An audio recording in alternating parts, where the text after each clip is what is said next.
Welcome to Car Garage, your ultimate destination for all things powerful, engineered, and armored. Today, we're taking a deep dive into something truly unique in the world of military machines, the T-39 tank. Unlike the usual cars and trucks we cover, the T-39 stands out not just because of its size or firepower, but because of its historical ambition and bold design. Buckle up, because this isn't just a tank, it's a glimpse into the future that never quite made it. The T-39 was a Soviet heavy tank prototype developed during the interwar period. Though it never made it past the prototype stage, it was an incredibly forward-thinking machine for its time.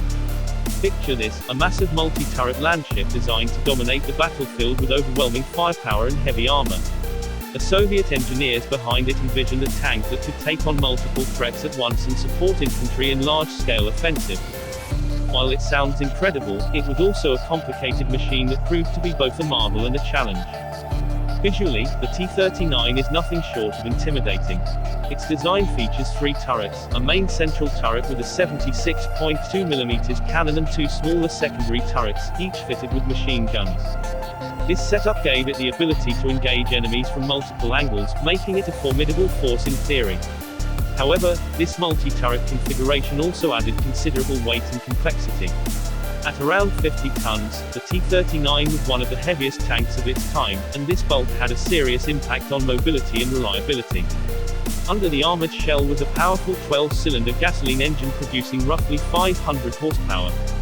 That kind of power enabled the T-39 to move at around 30 km per hour, not exactly speedy, but for a vehicle of its size and era, it was a respectable pace. The spring bogey suspension system gave it moderate cross-country mobility, though it was far from agile.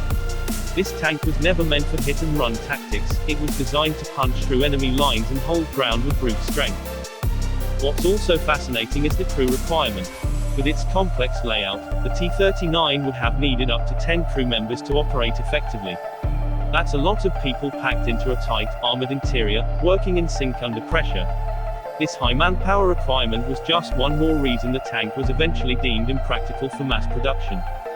Although the T-39 never made it to active service, it still holds a special place in military engineering history.